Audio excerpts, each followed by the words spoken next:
अस्सलाम वालेकुम जी, मैं हूं फ़हीम भट्टी। आप देख रहे हैं प्रोग्राम असल बात। प्रोग्राम में खुशामदीद। आज पॉलिटिकल पार्टीज़ के लिए आखिरी दिन है कैंपेन का। 12 बजे तक का टाइम है। जितने भी उन्होंने सियासी वादे करने हैं, जितने भी सियासी नारे लगाने हैं, जितने भी सियासी दावे करने हैं, वो कर सकते हैं। 12 बजे तक का उनके पास वक्त है। उसके बाद सिर्फ एक दिन बाकी रह जाएगा और परसों यानी कि 8 तारीख को वोटर्स बाहर निकलेंगे अपना वोट कास्ट करने के लिए।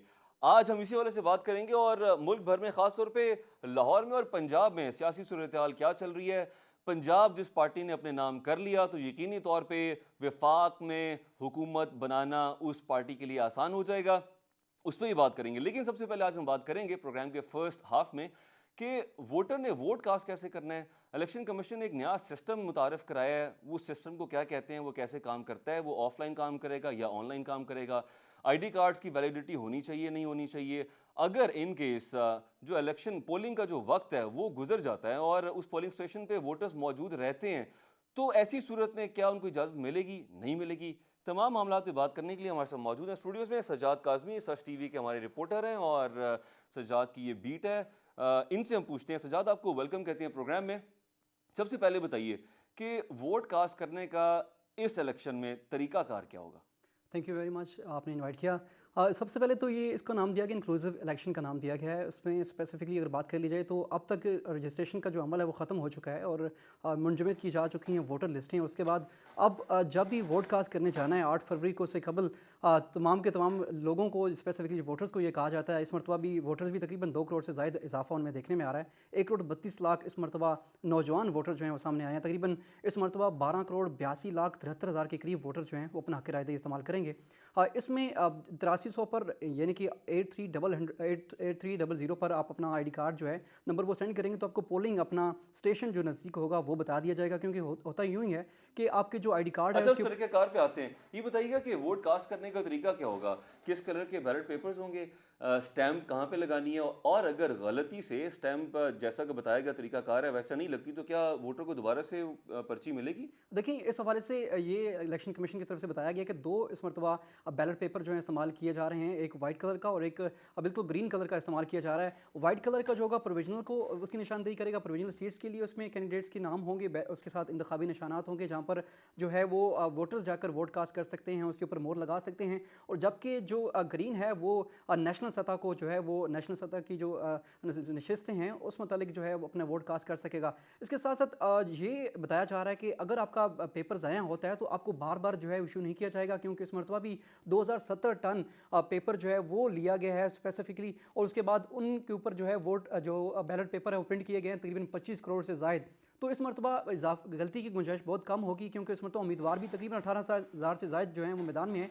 तो मैनेज करना एक सीट पर, एक जो शीट पर मैनेज करना बहुत और मुश्किल अच्छा था। सजाव बताइएगा कि बैलेट पेपर पे जो कि बॉक्स बना होता है जिसमें इंतखाबी निशान होता है, उस डिब्बे के, उस बॉक्स के अंदर अंदर ही स्टैंप लगानी है? एग्जैक्टली ऐसा ही है। इस मरतबा भी रूल इस तरह ही हैं, लेकिन थोड़ी सा चीज़ों को बहुत ज़्यादा प्रिसाइज कर दिया गया, कंसाइज कर दिया गया है कि अगर पहले आपके पास स्पेस थी तो अब इस मरतबा उम्मीदवार ज़्यादा हैं तो जगह कम पड़ गई है। लेकिन इलेक्शन कमीशन की तरफ से मैनेज करवाया गया। तीनों प्रिंटिंग प्रेसेस को कहा गया कि इसी एक पेपर पर ही मैनेज किया जाए और उसी पर ही जो स्टैंप उस है पे या करेक्शन हो जाएगी। एग्जैक्टली ऐसे है। अच्छा, दूसरा ये बताइएगा कि क्या वैलिड आईडी कार्ड का होना ज़रूरी है? अगर आईडी कार्ड की डेट एक्सपायर हुई हुई है और वोटर वो आईडी कार्ड लेके पोलिंग स्टेशन में पहुंचता है तो क्या उसको वोट कास्ट करने की इजाज़त होगी? आल्दो कि इस मरतबा रूल्स काफ़ी स्ट्रिक्ट हैं, लेकिन एक्सपायर आई डी कार्ड अगर ओरिजिनल है तो उसके ऊपर भी जो वोट है वो कास्ट किया जा सकेगा। लेकिन फ़ोटो कापी या कलर कापी किसी सूरत में भी, या पासपोर्ट जो है किसी सूरत में भी काबिल कबूल नहीं गर्दाना कलर जाएगा। कॉपीज वो जो लोग आमतौर पे फोटो स्टेशन फोटो कॉपियर से जाके उसी तरह की एक कॉपी बनवाते हैं, हार्ड प्लास्टिक होता है,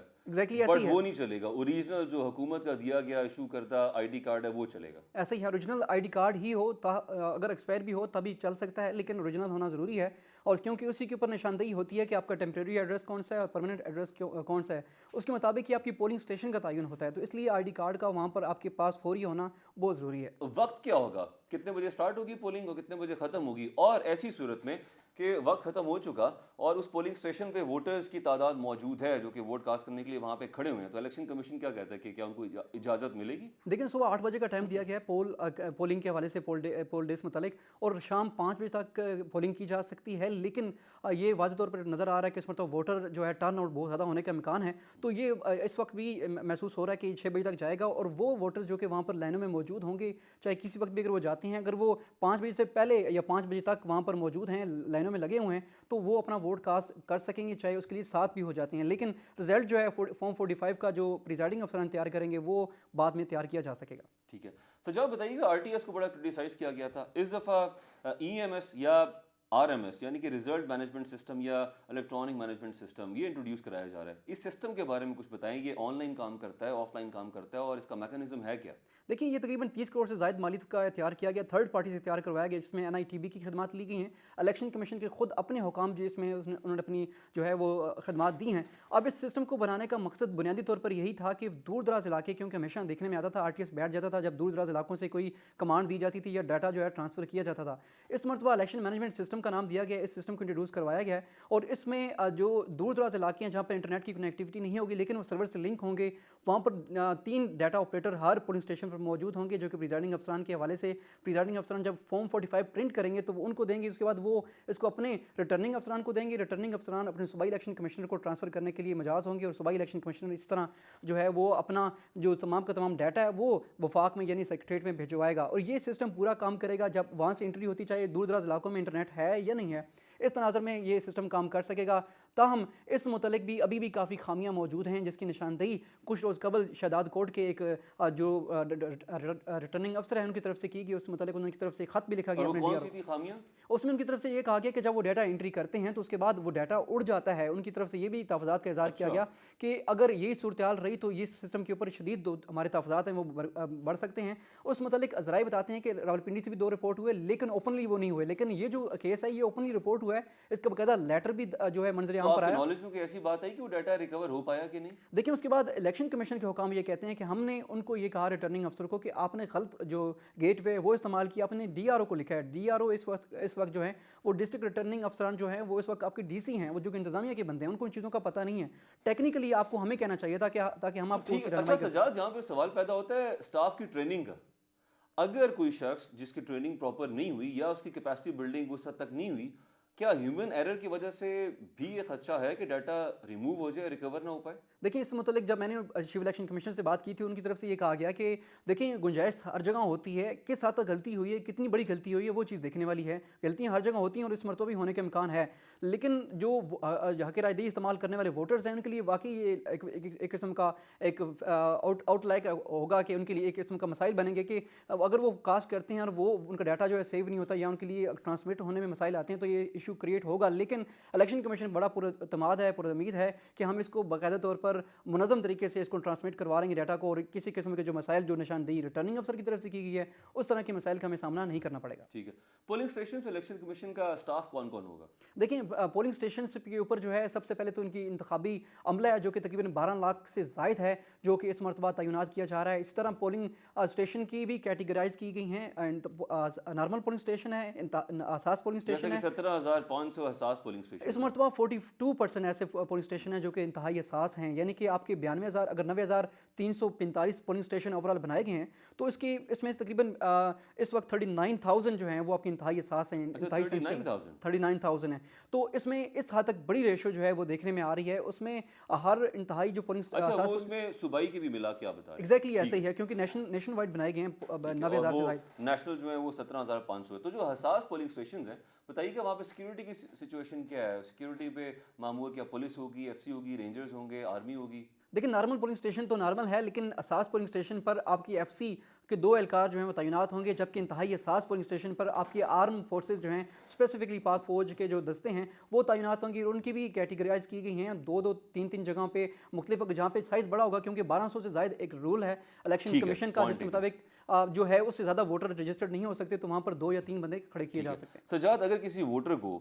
दिखाई दे रहा है कि कोई रिगिंग हो रही है, कोई ऐसा मामला जो कि वो रिपोर्ट करना चाह रहा है, तो वो कैसे अप्रोच कर सकता है, रिपोर्ट कर सकता है? व्हाट्सएप का कोई नंबर है? देखिए, इस हवाले से यूनिवर्सल हेल्पलाइन कायम की गई है इलेक्शन कमीशन की तरफ से, जहाँ पर किसी किस्म का भी कहीं से भी आप कॉल करते हैं तो वो कनेक्ट उधर ही होगी और डायरेक्टली वो रिपोर्ट होगी सेक्रेटरीट में। सेक्रेटरीट वाले जो हुकाम होंगे यहाँ पर election management and control monitoring system जो है वो कायम किया गया है, जो कि इस हवाले से अपनी खदमात दे रहा है और वो मुतलका आरोज़ को जो है फौरी तौर पर ये क्लेम किया जा रहा है कि 20 मिनट में हम इसको रिजॉल्व करेंगे, चाहे जितनी बड़ी भी कंप्लेन होती है, चाहे वो कोई मिस हैंडलिंग होती है और फायरिंग का वाक़या होता है या कोई भी किसी किस्म की वहाँ पर रैंगलिंग होती है, तो उसको फौरी तौर पर जो है रिएक्ट किया जाएगा और 20 मिनट में इसको रिजॉल्व किया जाएगा। अब ये उस दिन देखने में आएगा कि कैसे इसको हल किया जाता है। लेकिन इस हवाले से यूनिवर्सल हेल्पलाइन भी दी गई है, व्हाट्सएप नंबर तक दिए जाएंगे सूबाई सतह पर भी और कौमी सतह पर भी। ठीक है, आज रात 12 बजे तक का टाइम है सियासी जमातों के पास कैंपेन करने के लिए, कैंडिडेट्स के पास।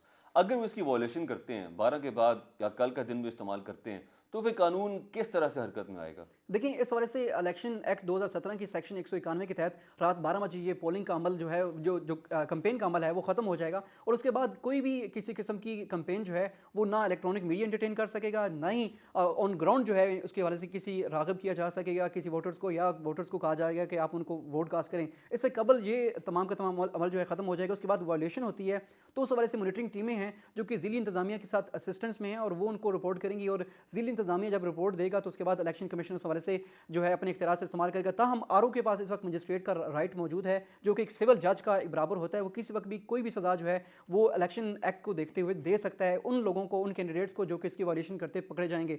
ताहम इस हवाले से अनफॉर्चुनेट है कि इलेक्शन के जब कंपेन बंद हो जाती है उसके बावजूद हमारा इलेक्ट्रॉनिक मीडिया इसको हाइप दे रहा होता है, वो कंपेन कर रहा होता है। लेकिन इस मुतालिक इलेक्शन एक्ट वाज़े तौर पर कहता है कि किसी किस्म की कंपेन किसी प्लेटफॉर्म पर भी नहीं की जा सकेगी। बहुत शुक्रिया सजाद। यहाँ पे वक्त हुआ चाहता है एक ब्रेक का। ब्रेक से जब हम वापस आएंगे तो कुछ अहम हल्के डिस्कस करेंगे जहाँ पे पाकिस्तान मुस्लिम लीग नून और पीपल्स पार्टी की आला क़यादत मैदान में उतरी है और उनके मद्दे मुकाबल कैंडिडेट्स कौन से हैं और क्या सिचुएशन बनेगी और इस वक्त पलड़ा किसकी तरफ भारी है। हमारे साथ ही रहिए। बैक जी हमारे साथ मौजूद हैं नुशाद अली साहब सीनियर तज्ज़ियाकार, इफ्तिखार शराजी साहब वो भी सीनियर तज्ज़ियाकार, सीनियर साफ़ी। खुशामदीद जी प्रोग्राम में।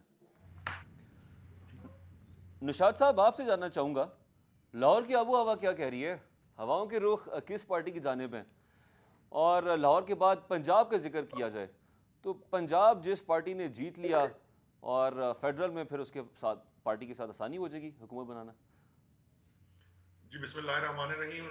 देखिए लाहौर में वो रिवायती गहमा गहमी उस सतह की तो नहीं है जिस तरह की पहले से इंतखाबात में देखने में आती है हमें, लेकिन बाहर तौर उम्मीदवार जो है वो अपनी अपनी कैंपेन जारी रखे हुए हैं। और लाहौर में जो इस वक्त इंतखाबी दंगल होने जा रहा है उसमें तो वाज़े बर्तरी जो है वो नून लीग के पास ही है। सिर्फ 2 नशिस्तें ऐसी हैं जहां पर थोड़ा सा कांटेदार मुकाबला जो है मुतवक्के है।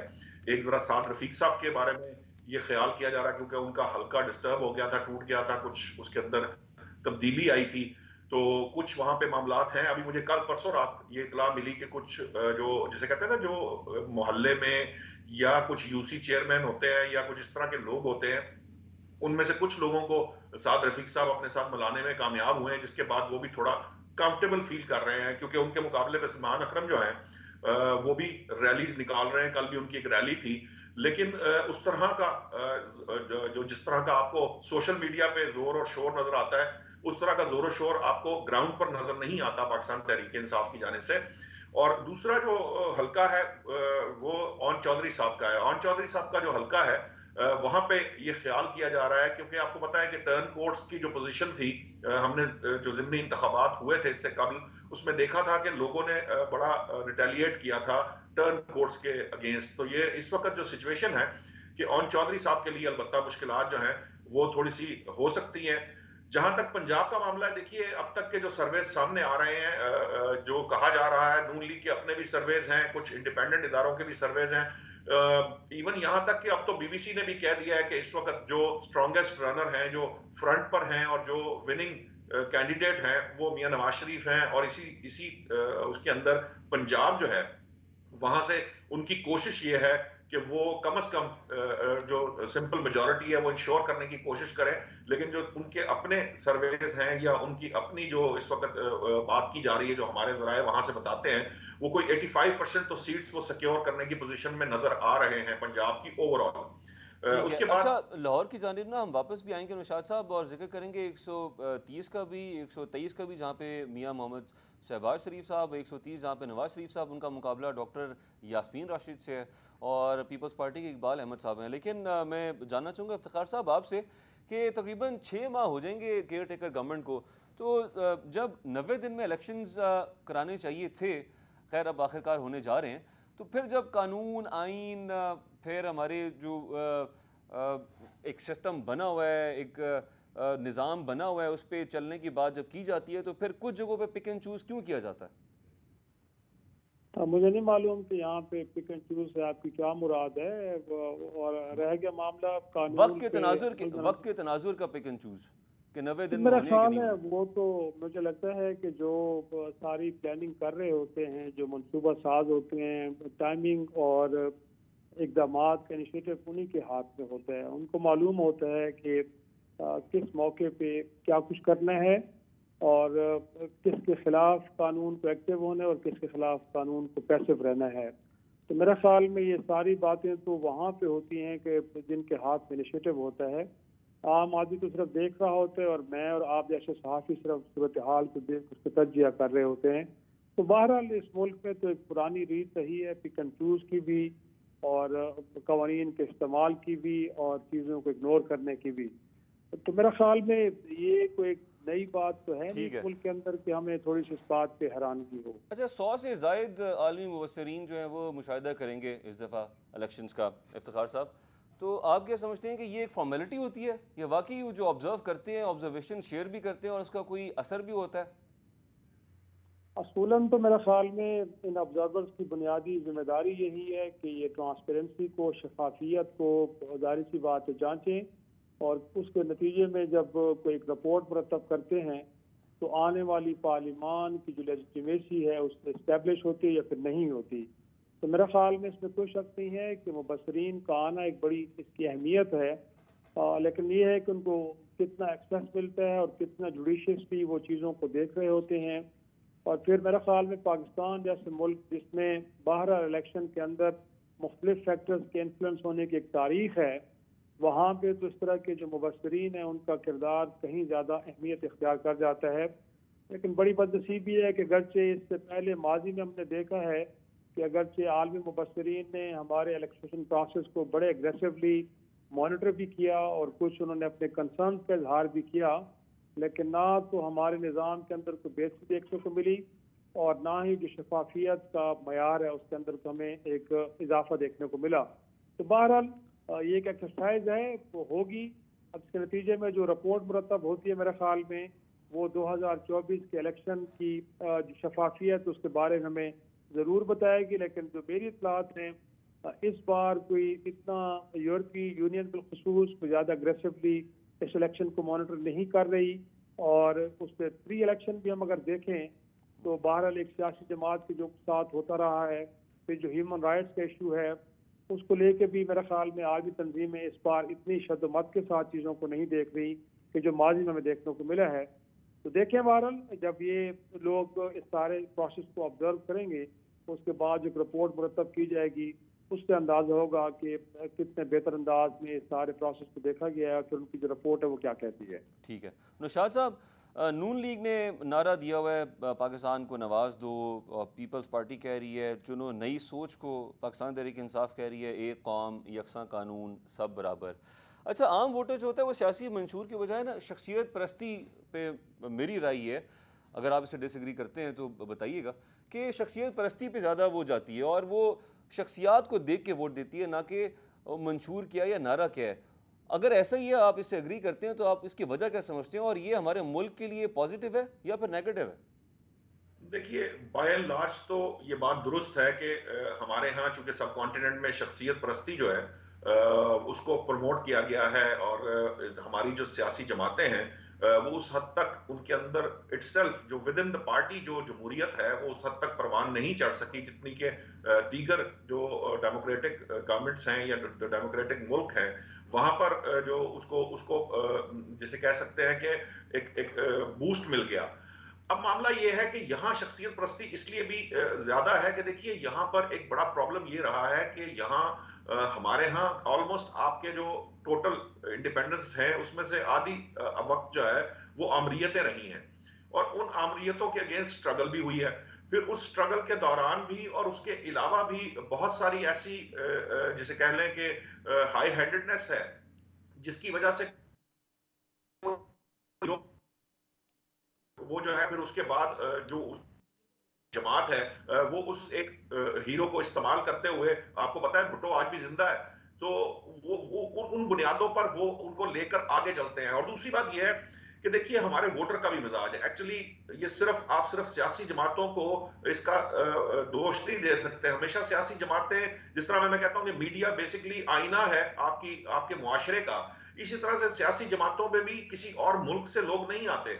वो मेरे और आप जैसे लोग ही मिलकर सियासी जमातें जो हैं उसको फॉर्म करती हैं। और जो हमारे वोटर्स का ट्रेंड है, हमारे वोटर की मेच्योरिटी का लेवल है, हमारी लिटरेसी का जो लेवल है, इन सारी चीजों को, इन तमाम फैक्टर्स को जब मद्देनजर रखा जाए तो हमें लीडर की रिक्वायरमेंट रहती है। हमें लीडर्स चाहिए। लीडर ही है जिससे हमें ये उम्मीद पैदा होती है कि हम शायद आने वाला वक्त हमारे लिए बेहतर हो। उसी से कौम जो है वो आस और उम्मीद लगाती है। वो अलग बात है कि वो कितने फीसद वो उनकी उम्मीदें पूरी हो सकती हैं या नहीं हो सकती।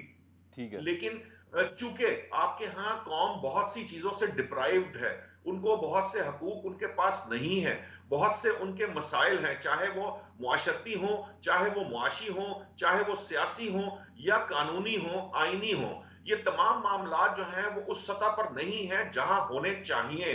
तो फिर उनका जो अलम बुलंद करता है, हमारी कौम जो है वो उसके पीछे चलना शुरू कर देती है। और चलने के बाद उन्हें जो वो शख्सियत के गिर्द घूमना शुरू कर देती है, और शख्सियत के पर्सपेक्टिव में ही जो है ना वो आगे बढ़ती है। ये जो एवोल्यूशनरी प्रोसेस है विद इन द पार्टी, और जो वोटर्स की साइकी है, इसको अभी बदलने में वक्त लगेगा। इस पे बहस की जा सकती है कि अब तक क्यों नहीं हुआ, हो जाना चाहिए था, या हो पाएगा कि नहीं हो पाएगा। लेकिन मेरा ये ख्याल है कि ये जो एवोल्यूशनरी प्रोसेस जारी है, अल्टीमेटली देखिए इस दफा लोग इस पे क्रिटिसाइज करते हैं इस बात पे कि पाकिस्तान तहरीक इंसाफ का इंट्रा पार्टी इलेक्शन कमीशन ने इतनी बारीक बीनी से क्यों देखा है। इसकी जो भी लॉजिक्स से हटकर मैं एक बात करूं, क्योंकि वो उनके लोगों ने उसको चैलेंज किया, आर्टिकल 256 पीटीआई ने खुद शामिल कराया, ये सारी डिबेट अलग है। लेकिन इससे एक प्रेसिडेंट सेट हुआ है, और उस प्रेसिडेंट का फायदा ये होगा कि जो बाकी दीगर जमातें हैं वो भी मजबूर होंगी आइंदा अपने आइन के तहत अपने इलेक्शन करवाने का, वगरना उनको भी मसाइल का सामना करना पड़ेगा। सो इससे आप उस चीज की दाग बेल डालेंगे कि जहां शख्सियत से निकलकर आप जमातों के अंदर वो उस तरह का जमहूरी रवैया पैदा कर सके जिससे जो है वो जो ये शख्सियत परस्ती जो है इसको जवाल आए, और लोग जो है वो चेहरे बदलते रहें और सियासी जमातों में नए लीडर सामने आ सके। ठीक है। इफ्तिखार साहब, आप क्या समझते हैं, हमने मंशूर को बहुत डिस्कस किया, और कितना ज़रूरी है वोटर्स के लिए कि वो जिन पॉलिटिकल पार्टीज़ को सपोर्ट करते हैं, फॉलो करते हैं, ना कि सिर्फ लीडरशिप को देखें, उसकी शख्सियत को देखें, मंशूर भी समझें और उस पार्टी की सोच को भी समझें। शायद यही वजह, आप यही समझते हैं कि फिर पॉलिटिकल पार्टीज़ इस चीज़ में नाकाम हुई कि वक्त पे मंशूर शेयर करती, ताकि मंशूर पे 2-3 माह डिबेट होती, उस पर डिस्कशन होती, शायद वो अपने मंशूर में बेहतरी लेके आते। और फिर जब बिलावल साहब से सवाल किया गया मंशूर के हवाले से, उन्होंने कहा कि क्या हम ख्वाब भी ना देखें। और इससे पहले पीटीआई के साबिक चेयरमैन जो हैं, उन्होंने भी जो वादे किए थे जब पार्टी हुकूमत में आई वो भी डिलीवर ना कर पाए। तो मंशूर क्या सिर्फ ये वादा ही रह जाता है? पहली तो बात है कि इस मुल्क के इंतखाबी अमल के अंदर या सियासत के अंदर आम आदमी का रोल ही कितना है। आम आदमी का किरदार सिर्फ इलेक्शन डे के ऊपर है, और उसके बाद जो अकाउंटेबिलिटी का प्रोसेस है वो आवाम के हाथ में नहीं रहता।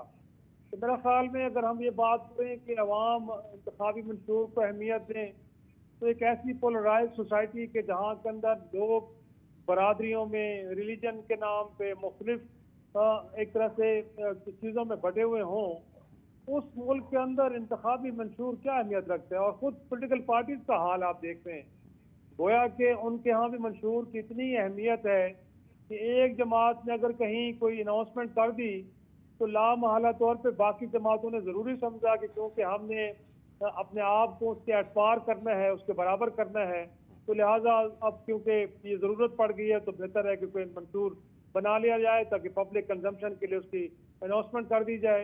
वरना पिछले 75 वर्षों में जो आपने तर्ज सियासत देखा है, गोया कि वहाँ पे आपको अवामी मसाइल की तरजीहात में नज़र आते हैं।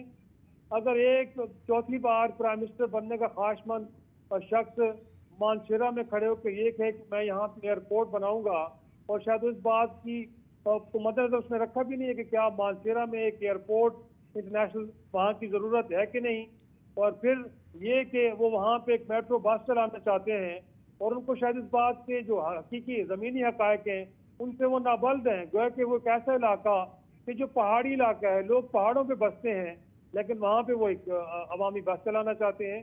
तो मैं समझता हूँ कि एक तो हमारी सियासी जमातें लोगों के साथ कनेक्टेड नहीं है, उनकी जो ज़रूरतें हैं, उनकी जो तरजीहात हैं, उनके बारे में इल्म नहीं है। और दूसरी बात यह है कि उनके यहाँ खुद भी मंशूर की कोई ज़्यादा अहमियत नहीं है, सिर्फ ये है कि एक रिक्वायरमेंट की हद तक। ऐसे ही है कि जैसे इंटर पार्टी इलेक्शन, अगर वो ज़रूरत ना हो तो पाकिस्तान की किसी सियासी जमात के अंदर ये जमहूरी कल्चर नहीं पाया जाता कि वो अपनी पार्टी के अंदर इंतखाबात कराएं और लोगों को चुने, बल्कि जाहिर सी बात है कि जो शख्स पार्टी बनाता है वो उसको अपनी ज़ाती जागीर समझता है। तो मेरा ख्याल में ये जो मंशूर का मामला है ना, इसको जब तक सियासी जमातें खुद इतनी अहमियत नहीं देंगी कि वो समझे कि जो हमने पैरामीटर सेट किए हैं, जो हमने गोल सेट किए हैं, हमें उनके अकॉर्डिंगली चलना है, और कल को हम लोगों को बता पाएँ कि जो हमने एक विजन दिया था, क्या हम उस विजन के साथ आगे बढ़ पाएँ कि नहीं बढ़ पाए। ऐसा हरगिज़ नहीं होता। यहाँ पे तो जो वजारतें हैं वो भी मेरा ख्याल में ग्रुप्स की बुनियाद पे, बरादरी की बुनियाद पे, सियासी रहनुमाओं से कुर्बत की बुनियाद पे दी जाती हैं। तो मेरा नहीं ख्याल कि यहाँ पे अगर लोग मंशूर को अहमियत दें भी सही तो उससे कोई फ़र्क पड़ने वाला है। जब तक खुद सियासी जमातों के अंदर एक पोलिटिकल कल्चर देखने को नहीं मिलेगा, तब तक मेरा ख्याल में चीज़ें नहीं बदल पाएंगी। ठीक है जी, यहाँ पे वक्त हुआ चाहता है एक ब्रेक का। नाज़रीन हमारे साथ वेलकम बैक जी। नुशात साहब, आप बिलावल भुट्टो साहब के इस बयान को कैसे देखते हैं? वो बार बार इसका तस्करा करते हैं कि मियाँ साहब को चौथी दफ़ा मैं मौका नहीं देने दूंगा, बिकॉज 3 दफ़ा इनको आजमा लिया, अवाम ने इन्होंने को डिलीवर नहीं किया। तो वो ये क्यों भूल जाते हैं कि सिंध उनके पास 15 साल से है, सीएम सिंध उन्हीं का होता था, उन्हीं की पार्टी है, और वो अगली दफ़ा भी कोशिश कर रहे हैं कि सिंध उन्हीं के पास आए।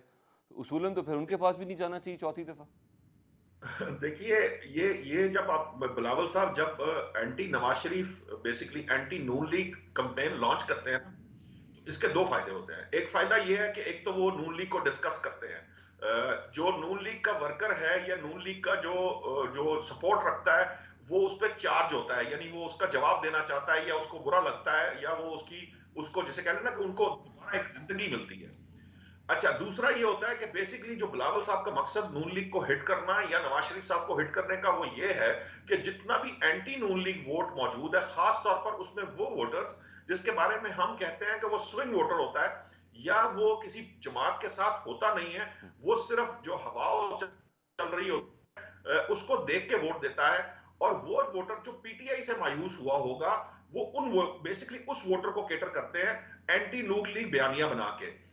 ये जो मामला है, ये कोई भी नहीं चाहता कि जी चौथी दफा छोड़ के 8वीं दफा कोई ना बने या 5वीं दफा उसके पास सिंध ना हो या पंजाब ना हो। ये जो गुफ्तगू है, इसका सिर्फ मकसद पंजाब में उन लोगों को केटर करना है, उन लोगों को जो नाराज था पीटीआई से और उनकी औलाद जो थी या उनकी नेक्स्ट जनरेशन जो थी वो पाकिस्तान तहरीक इंसाफ का हिस्सा बन गई, लेकिन उनके फोर फादर्स जो हैं वो पीपल्स पार्टी से बिलोंग करते हैं, वो उनको सपोर्ट देना चाहते हैं, उन लोगों को वापस एक चॉइस देना चाहते हैं कि पाकिस्तान तहरीक इंसाफ जिस वक्त इन मामलात और इन हालात का शिकार है, जो इस वक्त उसकी पाकिस्तान तहरीक इंसाफ की सिचुएशन है, उसको मलूज़े खातर रखते हुए वो ये कोशिश कर रहे हैं कि एक चॉइस बनकर उभरे अगेंस्ट पीटीआई। सो इसके अलावा उनका कोई मकसद नहीं है। आप देखेंगे कि जो आने वाले वक्त के अंदर अगरचे वो अपोजिशन को कंटिन्यू करेंगे, ये नहीं है कि वो पीडीएम की तरह वो हुकूमत का हिस्सा होंगे। अभी जो सिचुएशन नजर आ रही है, अगर जरूरत पड़ी तो पीपल्स पार्टी आखिरी जमात होगी जो हुकूमत बनाने के लिए इस्तेमाल की जाएगी, लेकिन उससे पहले जो इस वक्त सिचुएशन बनी हुई है कि बेसिकली पाकिस्तान जो पीपल्स पार्टी है और नून लीग जो है और इसके साथ इनकी दीगर इत्तेहादी जमातें रही हैं, वो ये सब चाहती हैं कि आइंदा जो हुकूमत बनने जाए, जो स्ट्रक्चर खड़ा होगा हुकूमत का, उसके अंदर हुकूमत भी इनके पास हो और अपोजिशन भी इनमें से किसी एक जमात के पास हो। तो दरअसल इनका मकसद सिर्फ ये है कि जो पाकिस्तान तहरीक इंसाफ है उसके पास कोई ऐसी पोजीशन नहीं होनी चाहिए आइंदा इंतखाबात के नताइज के बाद कि जिससे वो आइंदा हुकूमत को प्रॉब्लम क्रिएट कर सके, उनके लिए मसाइल खड़े कर सके और सिस्टम को जो है वो मजीद तंग करें, डिस्टर्ब करें और आगे चलने ना दें। सो ये सारी जो मामलात हैं ये ऐसे ही हैं। कोई 4 दफा वजीर आज़म बनता है या कोई 5वीं दफा वजीर आला बनता है, ये मैटर नहीं करता। अवाम को इससे गर्ज नहीं है कि कौन या 4 दफा या 5 दफा ले रहा है, उनको गर्ज है कि उनके मसाइल हल हो रहे हैं कि नहीं हो रहे। ठीक है जी। इफ्तिखार साहब, आपने जिक्र किया था पोलराइज्ड सोसाइटी हो चुकी है, और जिक्र करें नौशाद साहब भी कि वो स्विंग वोटर्स या कंफ्यूज वोटर्स, तो आप आज के वोटर को इस इलेक्शन में कैसा देख रहे हैं? आप क्या समझ रहे हैं? आपने बहुत से इलेक्शंस कवर किए हैं, सहाफ़त कर रहे हैं एक अरसे से। कितना वेल अवेयर है वोटर, और टर्न आउट क्या पहले से बेहतर होगा गुज़िश्ता देखिए, इलेक्शन मुझे से? एक तो पहले लगता है कि इस मुल्क के अंदर इलेक्शन का माहौल बनने नहीं दिया गया। गोया कि ये जानबूझ के कंफ्यूजन फैलाई गई कि इलेक्शन हो रहे हैं, नहीं हो रहे। हमने देखा इससे पहले कि दो असेंबलियां जब वक्त से पहले डिजॉल्व की गई तो वहाँ पे भी इलेक्शन अगर से 90 दिन में कराने थे, नहीं कराए गए। उसके बाद अब अगर से 8 फरवरी को इंतखाबात होने जा रहे हैं, लेकिन एक कंफ्यूजन का माहौल रहा है, ज़्यादा पोलिटिकल एक्टिविटी हुई नहीं है। एक सियासी जमात को लगा है कि उसको विक्टिमाइज किया जा रहा है, और दीगर जमातें भी शायद इस कंफ्यूजन का शिकार रही कि पता नहीं इलेक्शन होंगे कि नहीं होंगे, तो तीसरा सेटअप तो नहीं आ रहा। तो ऐसे में मेरे ख्याल में वोटर एक तो इस वजह से कुछ ज़्यादा चार्ज नज़र नहीं आ रहा। और साथ में ये है कि तो पीडीएम की 16 माह की हुकूमत थी, उसने इन्फ्लेशन के फिगर्स को इतना ऊपर लेके चली गई कि लोग अब बहुत ज़्यादा बर्डनाइज फील कर रहे हैं। तो इस मुल्क में जब पार्लिमानी जमहूरियत ने वैसे ही तो ज़्यादा बेहतर अंदाज में परफॉर्म नहीं किया, ऐसे में एक एक जबर का माहौल देखने को मिले, साथ में महंगाई, गुर्बत, बेरोजगारी, ये एलिमेंट्स भी देखने को मिले, तो फिर वो हमें माहौल देखने को नहीं मिलता कि जो इलेक्शन में बहरहाल हुआ करता है। और बाजी में हमें कहीं ना कहीं देखने को भी मिला है कि पूरे फेस्टिविटी का माहौल होता है, कॉर्नर सीटिंग हो रही है, लोगों के दरवाजों पे जा रहे हैं, वोट मांग रहे हैं, जलसे हुए हैं बहुत बड़े मुल्क के टूल अर्ज में। तो जाहिर सी बात है उस अंदाज में तो चीज़ें नहीं है, लेकिन फिर अगेन हम ये भी उम्मीद करते हैं कि लोगों को ये तो बाहर मालूम है कि इस मुल्क के अंदर जैसी तैसी भी है, जमहूरी एक निज़ाम है और उसी ने डिलीवर करना है। तो मेरा ख्याल में 8 फरवरी के दिन का इंतजार करना चाहिए, इस उम्मीद के साथ कि लोग बाहर निकलेंगे। और 2018 का इलेक्शन की जिसमें हमने पहली बार देखा कि लोग अपनी फैमिलीज को बाहर लेके आए, लोगों ने इलेक्टोरल प्रोसेस के अंदर पार्टिसिपेट किया, ओवरसीज पाकिस्तानी बहुत सारे थे। हमें याद है कि वो खसूसी तौर पे उन दिनों में छुट्टियां लेके आए कि उन्होंने पाकिस्तान के इलेक्शन प्रोसेस के अंदर शरीक होना है, वोट कास्ट करना है। तो अभी भी मायूसी तो बड़ी है, एक सुप्रेशन का माहौल भी हमें देखने को मिल रहा है, लेकिन हम आवाम से उम्मीद करते हैं और ये हम उनसे कहते भी हैं कि वो बाहर निकले, अपने वोट का इस्तेमाल करें, ताकि उनकी मुंतखब लोग ऐवान में आए और इस मुल्क के जो इतने गंभीर मसाइल हैं उनको हल करने में मदद मिले। तो मेरा ख्याल में 8 फरवरी का इंतजार करते इस उम्मीद के साथ। ठीक है।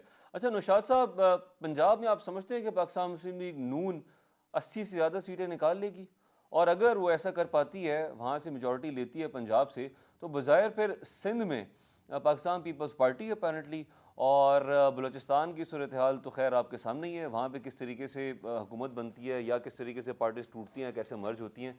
केपी में पाकिस्तान तहरीक इंसाफ का इस बल्ले का निशान नहीं है, आज़ाद उम्मीदवार होंगे और उनके एंटी परवेज़ खटक साहब भी हैं, बाकी पार्टीज़ भी हैं। तो अपेरेंटली आप क्या समझते हैं कि इस सिचुएशन को मद्देनज़र रखते हुए इलेक्शन रिजल्ट के बाद वज़ीर आज़म का चुनाव आपको कम वक्त में होता दिखाई दे रहा है? ये फैसला करना आसान होगा?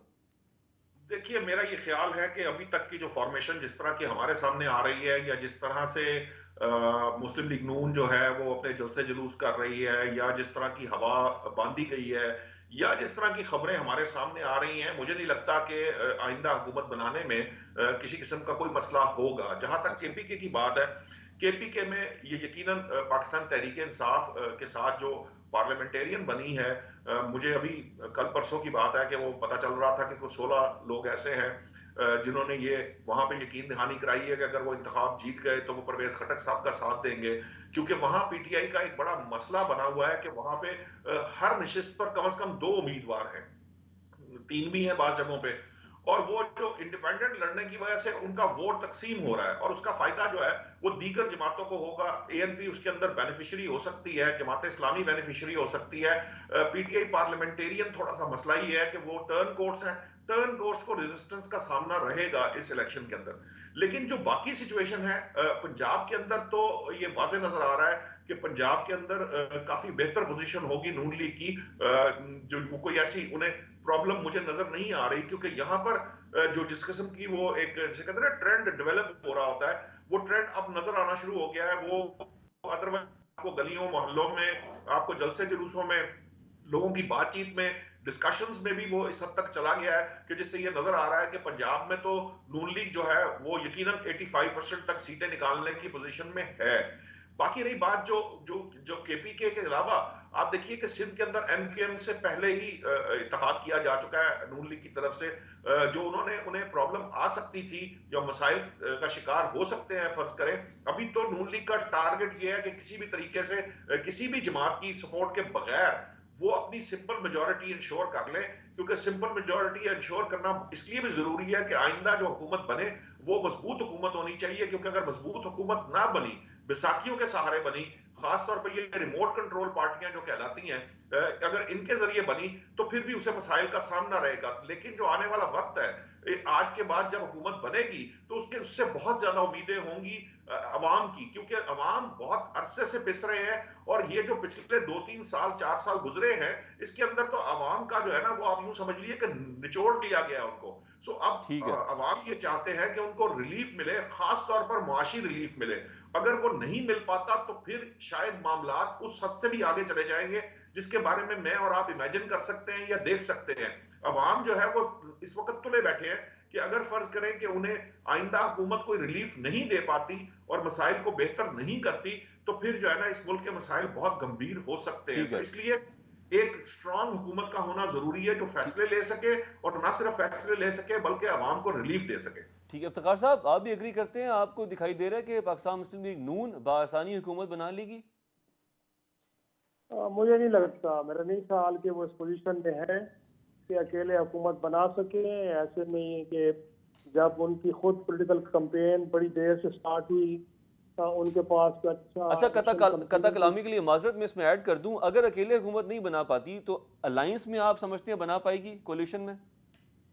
यकीनन इसके इम्कानात हैं, लेकिन मेरे ख्याल में इस दौरान खुद पीपल्स पार्टी ने जिस इफेक्टिव अंदाज में पूरे मुल्क में इंतखाबी मुहिम चलाई है, जिस तरह अपने मंशूर को और तरक्याती प्रोग्राम को लोगों के सामने रखा है, तो एक सरप्राइज का एलिमेंट ज़रूर मौजूद है। अगरचे एक ग्राउंड रियलिटी है कि पीपल्स पार्टी सिर्फ सिंध तक महदूद होकर रह गई थी जमात, और हमने बिलखसूस देखा है 2013 और 18 के इलेक्शन में। लेकिन इस वक्त जिस तरह बिलावल भुट्टो जरदारी ने पीपल्स पार्टी को लीड किया है, तो मेरा ख्याल में वो बहुत सारे लोगों को सरप्राइज देने की पोजीशन में आप समझते हैं आ गए हैं। सरप्राइज मिलेगा? चूंकि और अगर पीपल्स पार्टी पंजाब से ज्यादा सीटें निकालती है, उसी सूरत में सरप्राइज दे सकती है? इसके अलावा भी कोई ऑप्शन है? क्योंकि सबसे मेरा ज्यादा ख्याल सीटें तो में पंजाब से। देखें तो, अगर आप देखें तो पीपल्स पार्टी की गिनती जो है वो 50-55 से शुरू होगी, क्योंकि सिंध में बहरहाल वो एक वाहिद जमात है जिसकी बड़ी डीप पेनिट्रेशन है, और आपको मालूम है कि 15 बरस मुसलसल वो इक़्तिदार में भी रहे हैं वहाँ पे। तो वहाँ पे उनको कोई बड़ा मुझे कोई कम्पिटिटर नज़र नहीं आ रहा, तो हम कह सकते हैं कि वहाँ पे 45 से 50 सीटें, तो वो वहाँ से उनकी गिनती स्टार्ट होगी, बाकी जमातों की 1 से गिनती स्टार्ट होगी। अच्छा। तो ये जो 50 सीटों का एडवांटेज उनको ऑलरेडी हासिल होगा। इस दौरान जैसे मैंने कहा है कि उन्होंने खैबर पख्तूनख्वा और पंजाब के अंदर एक अच्छी कैंपेन की है, और ऐसे में कि जब उन्होंने अपनी इंतखाबी मुहिम के दौरान आप ये कह रहे हैं कि पाकिस्तान पीपल्स पार्टी को श्योरिटी है कि सिंध से उन्होंने 40-50 सीटें निकालनी है, जबकि पंजाब में नून लीग को अपोजिशन का सामना करना पड़ेगा, मुकाबला करना पड़ेगा। अच्छा, यहाँ पे अब सवाल ही पैदा होता है इफ्तिखार साहब कि किसी भी पार्टी ने अपने मंशूर में या किसी भी जलसे में कर्ज हैंडल करने का कोई तरीका नहीं बताया कि कर्ज कैसे उतारेंगे। 78 ट्रिलियन रुपीस का कर्जा है पाकिस्तान पे। तो चाहे नून लीग आती है चाहे पीपल्स पार्टी, आप क्या समझते हैं इन दोनों पार्टीज में से किसी भी एक पार्टी के पास कैपेसिटी है इतना कर्जा उतार पाएंगे? क्योंकि ये कर्जा उतरेगा तो वो डिलीवर कुछ करेंगे, अदरवाइज कैसे डिलीवर कर पाएंगे? मजीद कर्जे लेंगे? देखें, मईशत एक अलग टॉपिक है, और जाहिर सी बात है तमाम सियासी जमातों को इस बात का इदराक तो है कि हमें इस मुल्क के अंदर कुछ सख्त फैसले करने पड़ेंगे, हमें लॉन्ग टर्म कुछ स्ट्रक्चरल रिफॉर्म्स करनी पड़ेगी अपनी इकॉनमी के अंदर। और वो एरियाज की जो माजी में हमने इग्नोर किए हैं, जैसे बिलावल भुट्टो जरदारी साहब अपनी कैंपेन में कह रहे हैं कि कम से कम 17 वज़ार के ऐसे हैं कि जो डेवोल्यूशन 18वीं तरमीम के बाद प्रोविंशियल सब्जेक्ट हो गए हैं, और आप हर साल 300 से लेके 800 अरब रुपए खर्च करते हैं, उन वजारतों को आप लेके बैठे हुए हैं। इसी तरह बहुत बड़े जो आपके जॉइंट्स हैं इदारे, बिलखुसूस PIA या स्टील मिल, ये यू नेम इट, ऐसी लाइबिलिटीज जिनको आप लेके चल रहे हैं, शायद उनको भी आपको प्राइवेटाइज करना पड़ेगा। इसी तरह जो टैक्स टू GDP का रेशियो उन्होंने बताया है बड़ी एक एग्रेसिव अप्रोच है कि वो कह रहे हैं कि 15% तक लेके चले जाएंगे, कि जो कि डूएबल है, हो सकता है, ठीक लेकिन है। उसके लिए रिटेलर्स को और बाकियों को टैक्स नेट पे लाना पड़ेगा। तो मेरे ख्याल में हो तो सकता है, लेकिन अगर पॉलिटिकल कंप्रोमाइज में जाएंगे, अगर आपको इस बात का खदशा होगा कि इससे थोड़ा सा आवाम पे दबाव आएगा या आपके जो वोटर्स हैं बिलखुसूस बिजनेस कम्युनिटी, क्योंकि हमने माजी में देखा है कि रिटेलर्स को जब जब भी नून लीग ने टैक्स नेट पे लाने की कोशिश की है, लेकिन बाद उनको लगा है कि बहुत बड़ा वोट बैंक उनका बिजनेस कम्युनिटी में है, लिहाजा वो नाराज हो जाएंगे, तो ऐसे मंसूबों को बाद में तर्क कर दिया गया। मेरे ख्याल में या तो ये ट्रेड यूनियन के खौफ से आप इदारों को प्राइवेटाइज ना करें, उनको भेजें ना, इन लाइबिलिटीज को लेके चलते रहें। तो इनको मालूम है इस मुल्क के अंदर आपको चीपर एनर्जी लेके आनी पड़ेगी, अपनी इंडस्ट्री को बेहतर करना पड़ेगा ताकि आप एक्सपोर्ट बढ़ें। कुछ वही वाहिद जरिए है कि ठीक आप है। अगर अपना माल दुनिया में बेचेंगे, उससे डॉलर कमाएंगे, तो आप अपने कर्जे भी उतार पाएंगे और अपनी मैशत के अंदर आप लोगों के लिए भी कोई आसानियाँ लेके आएंगे। तो इस बात का इल्म है, लेकिन मेरे ख्याल में क्योंकि सियासी जमातों का जो होमवर्क है वो कहीं ना कहीं हमें लगता है कि इतना मजबूत नहीं है, और वो भी पॉपुलर जो इस वक्त पॉलिटिक्स है इस मुल्क के अंदर, ब्लेम गेम, विच हंटिंग, जी। उसके ऊपर ज्यादा फोकस करते हैं, और जो ठीक है। रियल इश्यूज हैं वो उनकी स्पीच के अंदर, उनके मशहूर के अंदर हमें कहीं प्रोमिनेंट नजर नहीं आते। ठीक है, बहुत शुक्रिया नौशाद अली साहब, इफ्तिखार शराजी साहब। नाज़रीन, ये था हमारा आज का प्रोग्राम। कल आपसे मुलाकात होगी, अपना ख्याल रखिएगा।